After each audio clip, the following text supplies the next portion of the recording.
بسم اللہ الرحمن الرحیم۔ القسم الاول فی القسم، پہلی قسم اسم کے بارے میں۔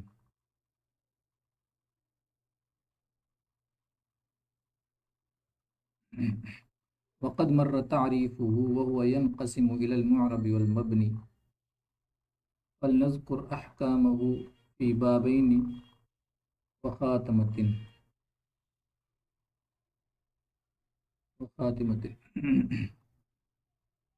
قسم کے بارے میں سب سے پہلی قسم بیان ہو رہی، کلمہ کے تعلق سے، کلمہ و کلام اس چیز کے تعلق سے بحث ہو گئی، اور کلمے میں سب سے پہلی قسم کیا تھی؟ اسم۔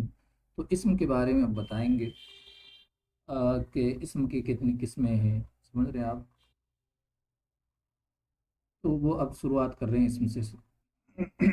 دیکھیں، مقدمہ تعریف اور اس کی تعریف گزر چکی ہے، جیسا کہ اس کی تعریف گزر چکی ہے۔ ابھی آپ نے سنا کہ اسم وہ کہ جو مستقل معنی پر دلالت کریں، خود اپنا معنی بتائے اور کسی زمانے سے نہ ملا ہوا ہو، وہ اسم، جس کی تعریف بھی گزر چکی ہے۔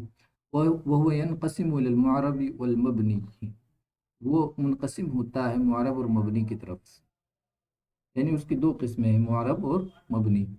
فلنذکر احکامہ فی بابین و خاتمتن، تو ہم اس کے احکام کو دو باب اور ایک خاتمے میں ذکر کریں گے، معرب اور مبنی کو ہیں تو دو بابوں میں اور ایک خاتمے میں معرب اور مبنی کو ذکر کیا جائے۔ پہلی بات تو سمجھ میں آ گئی کہ اسم کی کیا ہے، دو قسمیں، معرب اور مبنی۔ سمجھ رہے ہیں؟ اسم کی الگ الگ اعتبار سے قسم آئیں گی، یہ بھی دھیان رکھے۔ پہلے یوں سمجھ لیجئے کہ اعراب کے اعتبار سے قسم آ رہی ہے، کہ اعراب کے اعتبار سے دو قسمیں، اسم کی معرب اور مبنی۔ ٹھیک ہے، یہ ایسے ہی سمجھ سکتے ہیں، اعتبارات جب کسی کوئی اعتبار بدل جاتا ہے تو پھر اس کا کیا حالت بدل جاتی ہے۔ ایک شخص ہے، وہ ایک اعتبار سے کسی کا بھائی ہوتا ہے، بہن کے اعتبار سے دیکھا جائے، ایک اعتبار سے کسی کا بیٹا ہے ماں باپ کے اعتبار سے، ایک اعتبار سے باپ بھی بن جاتا ہے وہی شخص، یعنی بیٹے کی طرف جب نسبت کی جاتی ہے تو جس طرح کی نسبت ہوگی قسمیں اسی طرح سے بدلتی جائیں گے اسم کی، ہے نا۔ تو یہاں اعراب کے اعتبار سے قسم کی دو قسمیں ہیں، معرب اور مبنی، تو اس کے بتا دیا، اس کو ہم دو بابوں میں ایک خاتمے میں ذکر کریں گے۔ باب اول شروع کر رہے ہیں۔ الباب الاول فی الاسم المعرب، پہلا باب اسم معرب کے بیان میں۔ وفیہ مقدمۃ وثلاثۃ مقاصد وثلاثۃ مقاصد وخاتمۃ، اور اس میں ایک مقدمہ ہے اور تین مقاصد ہے اور ایک خاتمہ ہے۔ ثلاثۃ مقاصدہ پڑھیں گے کیونکہ یہ غیر منصرف ہے نا، آگے یہ تمام چیزیں آ رہی ہیں۔ اما المقدمۃ ففیہا فصول، اور مقدمہ تو اس میں چند فصلیں ہیں۔ تو پہلے باب یا جو اسم معرب کے بارے میں جو پہلا باب، اس کے بارے میں بتا رہے ہیں کہ اس میں ایک مقدمہ ہم ذکر کریں گے، تین مقاصد اور ایک خاتمہ۔ ٹھیک، مقدمے میں کیا کیا چیزیں ذکر، تو تین چیزیں آئیں گی اس میں معرب کے بیان میں، مقدمہ، تین مقاصد اور خاتمہ۔ پہلے مقدمہ بیان کیا تو مقدمے کے بارے میں بتا رہے، اما المقدمۃ ففیہا فصول، اس میں چند فصلیں ہیں، ٹھیک، چار فصلیں ہیں اس میں، تو چار فصلوں کو ہم دیکھ لیں گے اس میں۔ مقدمہ کی تعریف پہلے گزر چکی ہے، ٹھیک ہے، شروعات میں چند اصولی بات جس میں ذکر کی جاتی ہے جو آنے والی چیزوں کے لیے لازم ہوتی ہیں۔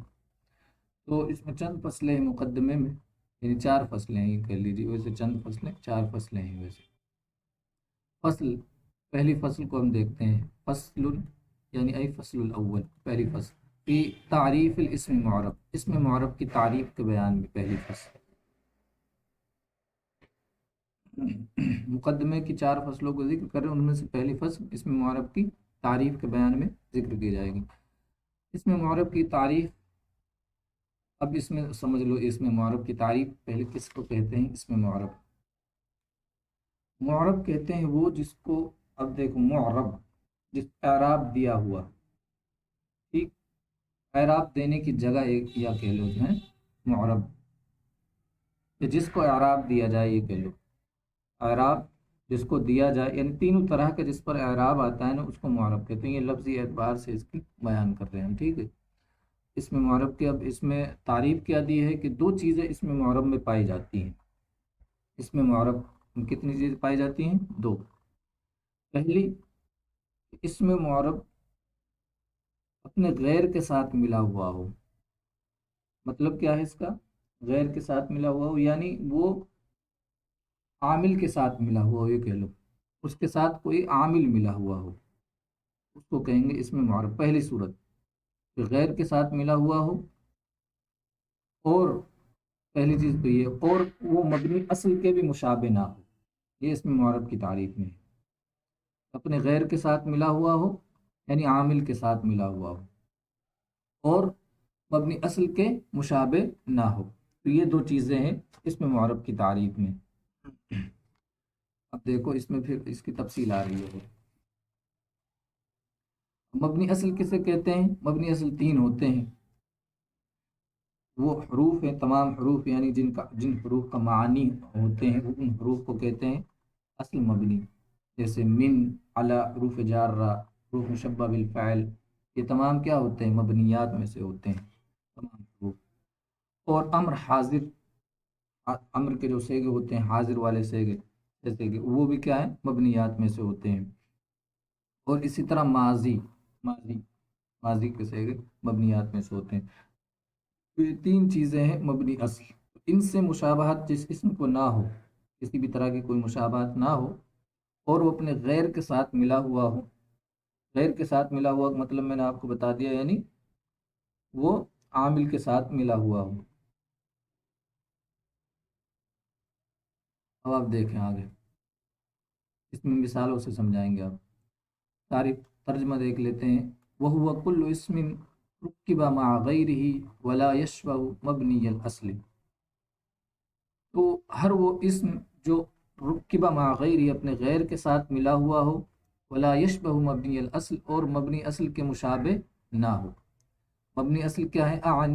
اعنی الحرف والامر الحاضر، حاضر والماضیہ. اعنی الحرف والامر الحاضر والماضیہ، یہ تین چیزیں مبنی اصل ہیں. یعنی میری مراد حرف ہیں یعنی تمام حروف. اب یہاں جو الف لام آیا ہے جنس کے لیے آیا ہے، یا یہ کہہ لیجیے کہ استغراقی ایک الف لام ہوتا ہے، استغراق تمام کا معنی دیتا ہے. تو وہاں یہی معنی ہے تمام حروف، یعنی وہ حروف جن کے معنی ہوتے ہیں.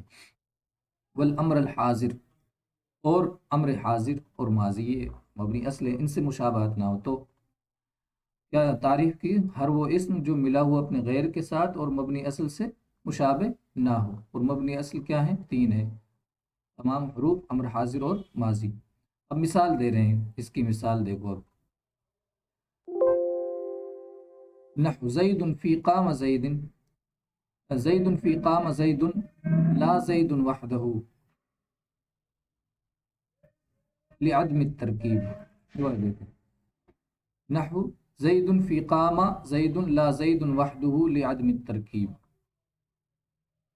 بتا رہے ہیں کہ زید، جیسے زید ہے فی قام زید میں، فی قام زید، یا قام زید میں زید ہے نا جو، یہ معرب ہے. لا زید وحدہ، اکیلا زید نہیں، لعدم الترکیب، ترکیب نہ ہونے کی وجہ سے. یعنی پہلی صورت کیا بتائی تھی مبنی کے معرب کی تعریف میں؟ معرب کی تعریف میں پہلی صورت یہ بتائی تھی، پہلی چیز کہ وہ غیر کے ساتھ ملا ہوا ہو. یہی زید اگر قام زیدن جب سے یہ غیر کے ساتھ ملا ہوا ہوگا، یعنی عامل کے ساتھ جب ملا ہوا ہے قام زیدن، تو یہ معرب ہے. اور صرف جب زید اکیلا بولیں گے ہم، پھر یہ معرب نہیں ہوگا، یہ مبنی ہوگا. کیوں؟ کیونکہ غیر کے ساتھ نہیں ملا ہوا ہے. صرف ہم جب زید بولیں گے، کسی کو کہیں گے زید، صرف زید لفظ بولیں گے جب، تو یہ لفظ معرب نہیں ہوگا، مبنی ہوگا. کیوں؟ کیونکہ یہ غیر کے ساتھ ملا ہوا نہیں، وہ ترکیب میں نہیں واقع ہے. یہ کہہ لو ترکیب میں واقع نہیں ہے. یہ ترکیب میں جب واقع ہوتا ہے تو یہ معرب ہوگا، اور ترکیب میں نہیں واقع ہوگا تو یہی زید ہے نا، یہ مبنی ہو جائے گا. ٹھیک، پھر اس کو زید، اس پر کوئی اعراب ظاہر نہیں کریں گے، بلکہ زید مبنی علی السکون، سکون کے ساتھ اس کو بولیں گے. جب کہ کوئی عامل اس کے ساتھ ہوگا تو پھر کیا یہ مبنی ہوگا. یہ اس میں بتا رہے ہیں. تو کہنے کا کیا مطلب ہے کہ زید ہے نا، ایک اعتبار سے مبنی بھی ہوتا ہے اور ایک اعتبار سے معرب بھی ہوتا ہے. مبنی کیسے ہوتا ہے؟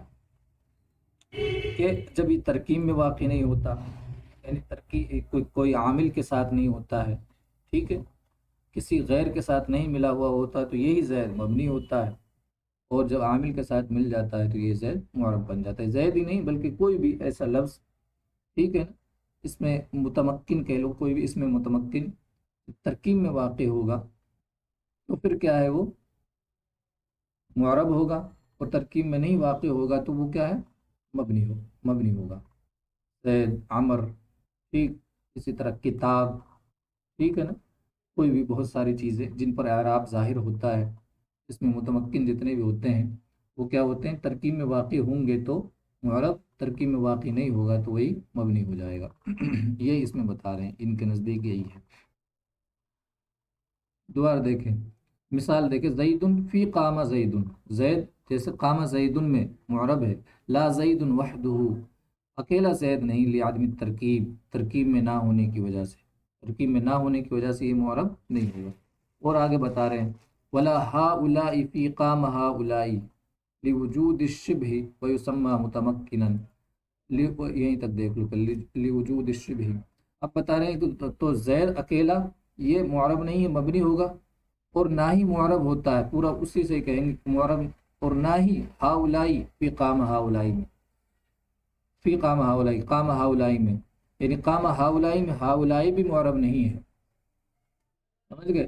اب دیکھو ہؤلاء کیوں معرب نہیں ہے، پہلے تو یہ دیکھو، پہلی بات تو یہ کہ قام ہؤلاء ترکیب میں تو واقع ہے، قام ساتھ میں آ گیا اس کے، ہؤلاء کے ترکیب میں واقع ہے، لیکن دوسری شرط جو بتائی تھی معرب ہونے کی وہ کیا تھی، کہ وہ مبنی اصل سے مشابہت نہ رکھتا ہو، اور جو ہؤلاء ہے وہ مبنی اصل سے مشابہت رکھتا ہے، یہی بتا دے لی وجود الشبہ، مشابہ ہونے کی وجہ سے یہ مبنی اصل سے مشابہ ہوتا ہے، حرف سے مشابہ ہوتا ہے ہؤلاء۔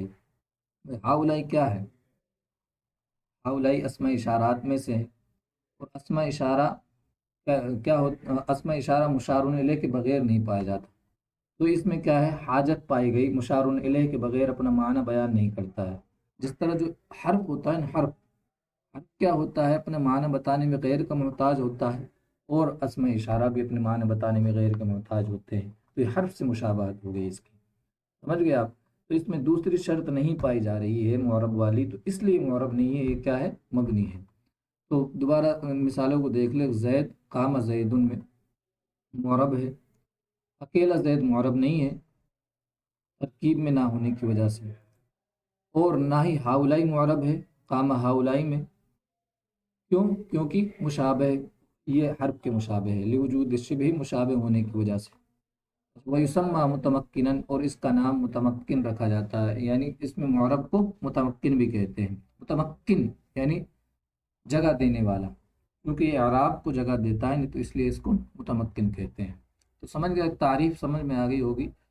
اس میں معرب کی دوبارہ سے اس کا خلاصہ دیکھ لے کہ اس میں معرب اس کو کہتے ہیں کہ جو اپنے غیر کے ساتھ ملا ہوا ہو اور مبنی اصل کے مشابہ نہ ہو، ان دونوں میں سے اگر ایک شرط بھی نہیں پائی گئی تو وہ معرب نہیں ہوگا، وہ مبنی ہو جائے گا، ٹھیک ہے؟ زیدن بھی اگر غیر کے ساتھ نہیں ملا ہوا ہے، ترکیب میں نہیں واقع ہے، تو یہی زید کیا ہے، مبنی ہو جائے گا، ٹھیک۔ اور ہؤلاء ترکیب میں تو واقع ہے، اس میں اس مثال میں جو یہاں مثال دی ہے قام ہؤلاء، لیکن کیا ہے وہ غیر وہ مبنی اصل سے مشابہت رکھتا ہے، تو یہ دو شرطیں ہوتی ہیں معرب میں۔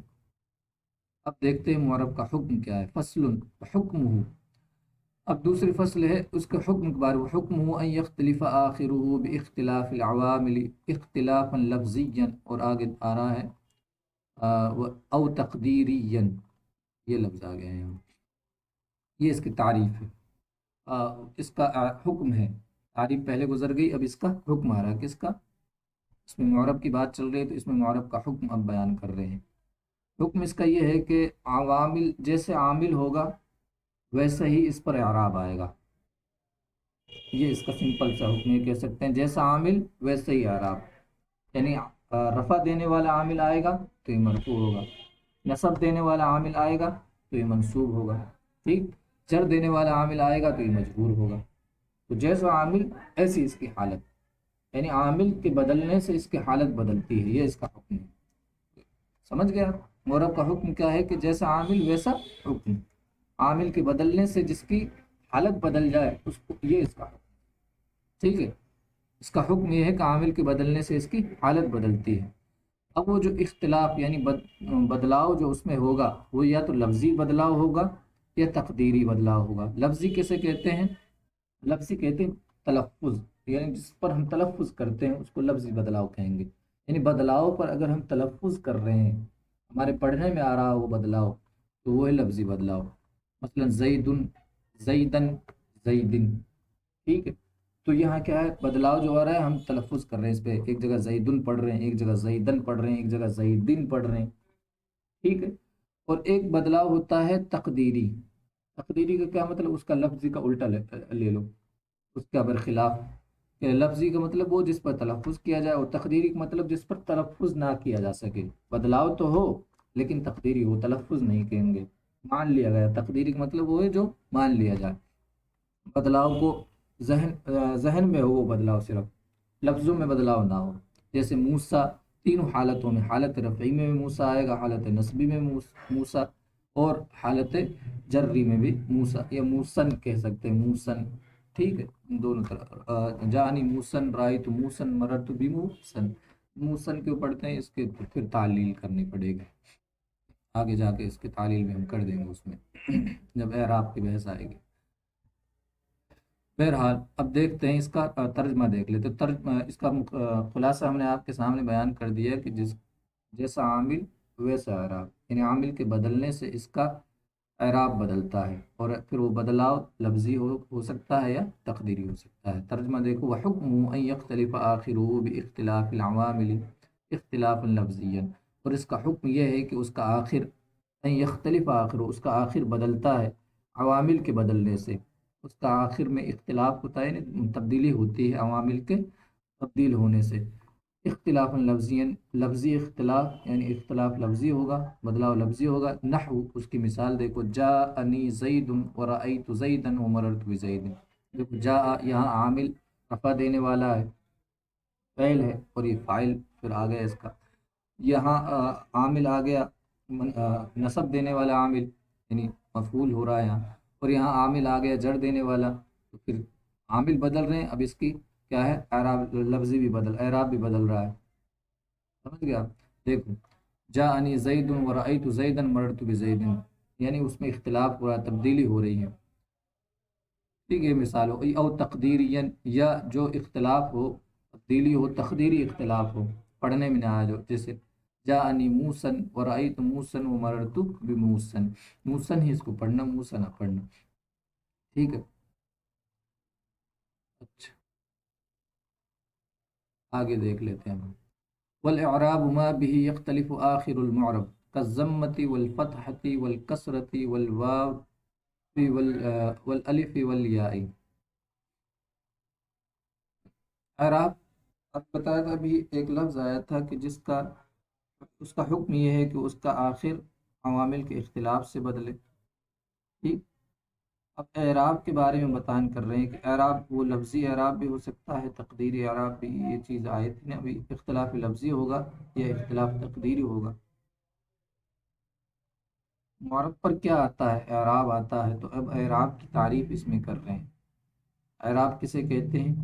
وہ اب چند تعریفیں آ رہی ہیں سر، اعراب اور اسم کا اعراب کیا کیا ہوتا ہے اس چیز میں، یہ جو اب بیان کر رہے ہیں، جو اسم کا اعراب کیا ہوتا ہے، کتنی قسم پر ہوتا ہے، محل اعراب کیا ہے، یہ تمام چیزیں اس میں بیان کی جائیں گی مختصر۔ اور دیکھو، اول اعراب ما به یختلف آخر المعرب، اعراب کہتے ہیں جس کی وجہ سے معرب کا آخر بدلتا ہے، بسبب ذالک الشیء، جس چیز کی وجہ سے معرب کا آخر بدلتا ہے، یعنی معرب کے آخر میں جس کی وجہ سے تبدیلی آتی ہے، یعنی جو بدلتا ہے، کہہ لو جو معرب کے آخر میں بدلتا رہتا ہے نا، اس کو کہتے ہیں اعراب۔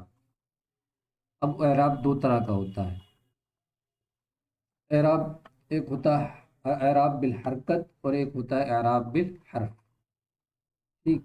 اعراب بالحرکت، حرکت جانتے ہوں گے آپ، حرکت کہتے ہیں ضمہ، فتحہ اور کسرہ، اور اعراب بالحرف میں یہاں تین چیزیں آئیں گی، واو، الف، یا، ٹھیک۔ تو یہ دو طرح کا اعراب ہوتا ہے، دو قسمیں ہوتی ہیں اعراب کی، ایک اعراب بالحرکت یعنی اعراب حرکت کے ساتھ آئے گا، یا اعراب حرف کے ساتھ آئے گا، ٹھیک ہے نا؟ تو یہ لفظی اعراب کے بارے میں بتا رہے ہیں۔ تقدیری اعراب تو پھر وہ مان لیا جاتا ہے، لفظاً جو تبدیلی ہوگی یا تو حرکت کی تبدیلی ہوگی یا حروف کی تبدیلی ہوگی۔ حرکت میں وہی ضمہ فتحہ کسرہ اور واو الف یا، یہ تبدیلیاں ہوں گی اس میں۔ تو اعراب کی دوبارہ دیکھ لیں ترجمہ، اول اعراب ما به یختلف آخر المعرب، اعراب وہ ہے جس کی وجہ سے معرب کا آخر بدلتا ہے، جیسے ضمہ فتحہ کسرہ یہ اعراب ہے، واو الف یا یہ اعراب، ٹھیک ہے نا؟ اعراب کی یہ 6 ہوئے اعراب، یعنی ایک اعراب بالحرکت اور ایک اعراب بالحرف، تین قسم، اعراب بالحرکت بھی 3، اعراب بالحرف بھی 3۔ وہ اعراب الاسم علی ثلاثۃ انواع، اور اسم کا اعراب 3 قسم پر ہے، یعنی اسم میں جو تبدیلی ہوگی وہ کتنی تبدیلی ہوگی؟ تین قسم پر ہوئے وہ اسم کا اعراب، رفع نصب جر، یعنی ان کو کہتے ہیں ضمہ فتحہ کسرہ واو الف یا، تو یہی رفع نصب جر میں یہ تمام چیزیں آ جائیں گی، کبھی رفع ضمے کے ساتھ ہوگا، کبھی رفع الف کے ساتھ واو کے ساتھ ہوگا، کبھی رفع الف کے ساتھ بھی ہوگا، ٹھیک ہے نا؟ اسی طرح نصب کبھی فتح کے ساتھ ہوگا، نصب کبھی کسرے کے ساتھ بھی ہوگا، نصب کبھی کہہ سکتے ہیں واو کے ساتھ بھی نصب ہوگا، نصب کبھی یا کے ساتھ نصب ہوگا، واو کے ساتھ نصب نہیں ہے، یا کے ساتھ نصب آئے گا، ٹھیک ہے نا؟ تو یہی جو تبدیلیاں ہوں گی نا، اعراب جو آئے گا اسی کو رفع نصب جر کہتے ہیں۔ اسم پر 3 طرح سے بولا جاتا ہے، رفع نصب، یعنی کبھی حالت رفعی میں ہوگا اسم، کبھی حالت نصبی میں ہوگا، کبھی حالت جری میں ہوگا، اور وہ حالتیں کیا ہوں گی؟ وہ تبدیلیاں جو آئیں گی وہ ضمہ فتحہ کسرہ واو الف یا کے ذریعے سے ہوگی، ٹھیک ہے؟ یہ بات سمجھ میں آگے ہوگی انشاءاللہ تعالیٰ۔ وَإِعْرَابُ الاسم علی ثلاثۃ انواع، اور اسم کا اعراب 3 قسم پر ہے، رفع نصب جر۔ ابھی یہ آگے آئی رہی ہے اس کی بحث، دیکھو یہاں تھوڑی سی آگے آ رہی ہے، یہ آگے جو فصل آئے گی نا وہ اعراب کے بارے میں ہی آئے گی، وہاں اور سمجھ میں آ جائیں گے کہ رفع کہاں کہاں آئے گا، نصب کہاں کہاں آئے گا، ٹھیک ہے، اور جر کہاں کہاں آئے گا، کہاں چلا ٹھیک۔ اسم کا اعراب 3 قسم پر ہے، رفع نصب جر۔ والعامل، اب عامل کی تعریف کر رہے ہیں کہ عامل کسے کہتے ہیں۔ عامل کا لغوی معنی ہوتا ہے عمل کرنے والا، کسی لغوی معنی سے اس کی تعریف بھی سمجھ میں آ جانی چاہیے کہ وہ جو عمل کرتا ہے، اسم میں جو عمل کرتا ہے اس کو عامل کہتے ہیں۔ عمل کیا ہوگا؟ جس کی وجہ سے رفع نصب جر آتا ہے نا وہ عامل ہوتا ہے، ٹھیک؟ جس کی وجہ سے رفع نصب جر آتا ہے اسی کو کہتے ہیں عامل، یعنی جو تبدیلی جس کی وجہ سے ہوتی ہے وہ عامل ہوتا ہے۔ عمل کرنا ہے جس کی وجہ سے تبدیلی ہوتی ہے نا اسم میں، وہ عامل ہوتا ہے، یعنی عامل رفع نصب جر کو لانے والا، یہ اس کے لغوی اعتبار سے۔ ابھی اس کی اصطلاحی تعریف دیکھ لیتے ہیں۔ والعامل ما يحصل به رفع ونصب وجر، یہ اس میں زیادہ عبارت دے دی ہے، يحصل ما يحصل به، ٹھیک ہے؟ یحصل اس کتاب میں نہیں جو ہمارے سامنے ہے، اس میں ہے، چلو بات وہی ہے، ما به رفع نصب وجر، ما به رفع او نصب او جر، والعامل ما به رفع او نصب او جر، یہ ٹھیک، یہ دیکھ لو، جس کی وجہ سے رفع و نصب و جر حاصل ہوتا ہے، ٹھیک؟ والعامل ما يحصل به رفع و نصب و جر، جس کی وجہ سے رفع نصب و جر حاصل ہوتا ہے، جس کی وجہ سے رفع و نصب و جر آتا ہے، یہ کہہ لو، ٹھیک؟ محل الاعراب من الاسم والحرف الاخر، محل اعراب یعنی اعراب کی جگہ کیا ہے، اعراب کہاں آئے گا؟ جیسے اسم میں تو جیسے زید ہے،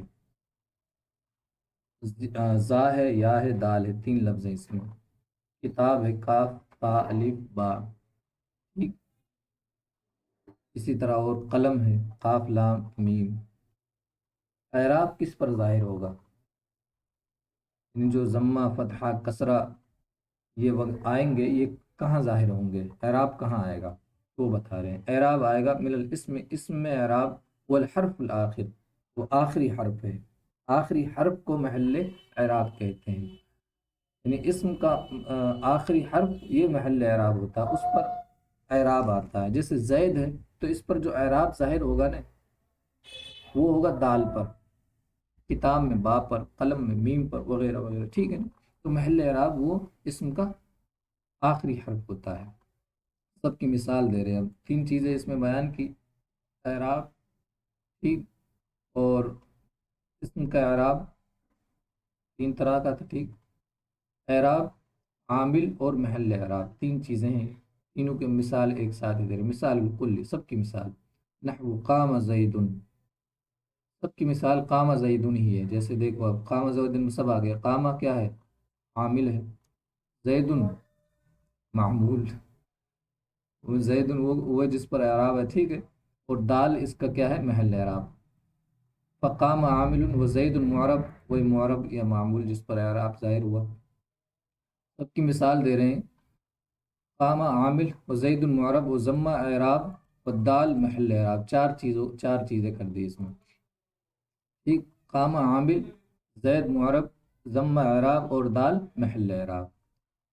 عامل کی ابھی تعریف گزری جس کی وجہ سے رفع نصب جر آتا ہے۔ معرب کی تعریف آپ نے دیکھ لی، معرب وہ ہے کہ جو اپنے غیر کے ساتھ ملا ہوا اور مبنی اصل سے مشابہت نہ رکھتا ہو، ٹھیک، وہ ضمہ اعراب ہے، اعراب کی تعریف بھی آ گئی جس کی وجہ سے اب معرب کا آخر بدلتا ہے، اور محل اعراب آپ نے آخری لفظ، اور دال محل اعراب۔ تو سب کی مثال کیا ہے؟ قام زیدن ہے، قام عامل ہے، زید معرب ہے، اور ضمہ اعراب ہے، اور دال محل اعراب۔ تو یہاں تک بات ہو گئی ہے، اب تھوڑی سی بات رہ گئی، ہم ختم کرتے ہیں۔ وَاعْلَمْ أَنَّهُ لَا يُعْرَبُ فِي كَلَامِ الْعَرَبِ إِلَّا الْإِسْمَ الْمُتَمَكِّنُ